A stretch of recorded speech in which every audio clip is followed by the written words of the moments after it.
8 বছরের একটা বাচ্চা ছেলে 1 টাকার একটা কয়েন হাতে নিয়ে দোকানে গিয়ে বলল, আপনার দোকানে কি আল্লাহকে পাওয়া যাবে?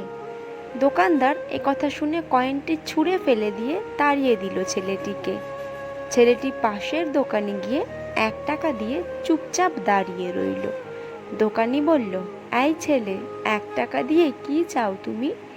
ছেলেটি বলল, আমি আল্লাহকে চাই, আপনার দোকানে আছে? দ্বিতীয় দোকানদারও তাড়িয়ে দিল। কিন্তু অবুঝ ছেলেটি হাল ছাড়ল না। একটার পর একটা দোকানে ঘুরতে লাগলো। ঘুরতে ঘুরতে 40টা দোকান ঘোরার পর এক বয়স্ক দোকানদার জিজ্ঞাসা করলো, তুমি আল্লাহকে কিনতে চাও কেন? কি করবে আল্লাহকে দিয়ে? এই প্রথম কোনো দোকানদারের মুখে এরকম প্রশ্ন শুনে ছেলেটির চোখে মুখে আশার আলো ফুটে উঠল। নিশ্চয়ই এই দোকানে আল্লাহকে পাওয়া যাবে। হতচকিত কণ্ঠে উত্তর দিল, আমার তো বাবা নেই, এই দুনিয়াতে আমার মা ছাড়া কেউ নেই। আমার মা সারাদিন কাজ করে আমার জন্য খাবার নিয়ে আসে। আমার মা এখন হাসপাতালে। মা মরে গেলে আমি খাবো কি? ডাক্তার বলেছে একমাত্র আল্লাহই পারে আমার মাকে বাঁচাতে। আপনার দোকানে কি আল্লাহকে পাওয়া যাবে? লোকটি বলল, হ্যাঁ, পাওয়া যাবে। কত টাকা আছে তোমার কাছে? ছেলেটি বলল, মাত্র 1 টাকা। তিনি বললেন, সমস্যা নেই, 1 টাকাতেই আল্লাহকে পাওয়া যাবে।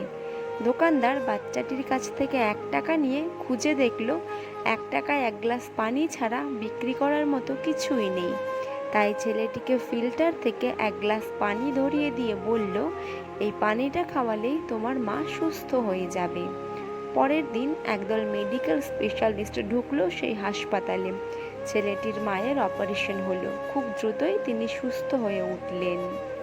ডিসচার্জের কাগজে হাসপাতালের বিল দেখে মহিলার অজ্ঞান হবার মতো অবস্থা। ডাক্তার ওনাকে আশ্বস্ত করে বলল, টেনশনের কিছু নেই, একজন বয়স্ক ভদ্রলোক আপনার সব বিল পরিশোধ করে দিয়েছেন, সাথে একটা চিঠি দিয়েছেন। মহিলাটি চিঠি খুলে পড়ে দেখল তাতে লেখা, আমাকে ধন্যবাদ দেওয়ার কোনো প্রয়োজন নেই, আপনাকে তো বাঁচিয়েছেন স্বয়ং আল্লাহ, আমি তো শুধু উসিলা মাত্র। বরং ধন্যবাদ দিলে দিন আপনার অবুঝ বাচ্চাটিকে, যে 1 টাকা হাতে নিয়ে অবুঝের মতো আল্লাহকে খুঁজে বেরিয়েছে।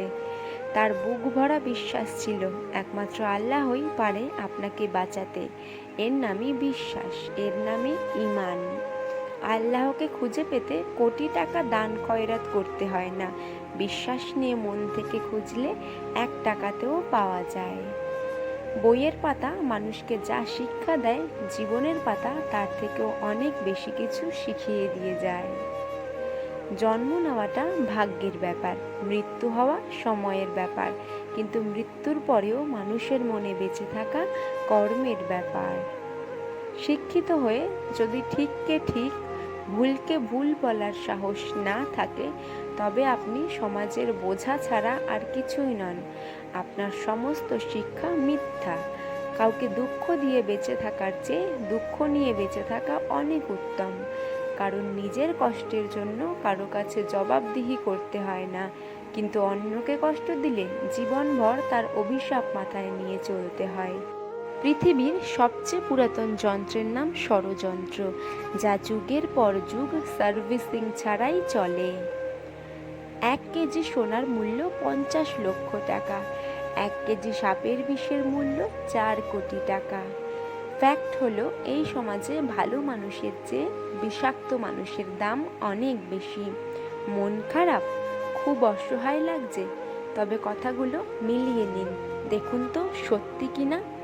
মাথার উপর আপনার ছাদ আছে, শরীরে কাপড় আছে, দুবেলা খেতে পান, আর রাতে ঘুমানোর মতো জায়গা থাকলে বুঝবেন গোটা পৃথিবীর 75% লোকের চেয়ে আপনি ধনী।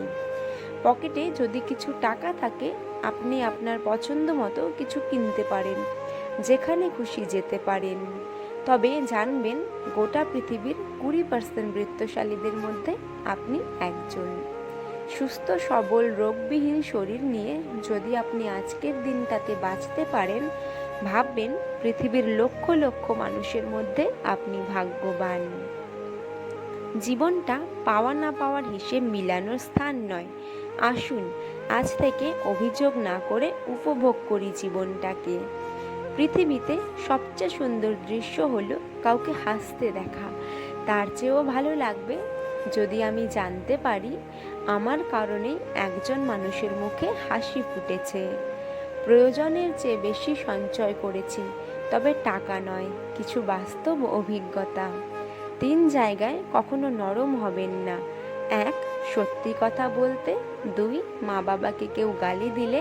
3, নিজের স্ত্রীর ব্যাপারে। কাউকে ঠকিয়ে নিজেকে সুখী ভাবছো? ভুল ভাবছো। সময়ের ব্যবধানে তুমিও একদিন ঠকে যাবে। একটা বাস্তব সত্য, অর্থ যেখানে নেই, ভালোবাসা সেখানে দুর্লভ। সাপ তার বিষ রাখে নিজের দাঁতে, কুকুর তার বিষ রাখে জিভে, কাকড়া বিছা তার বিষ লেজে রাখে, কিন্তু মানুষই একমাত্র প্রাণী যে কিনা বিষ নিজের অন্তরে রাখে।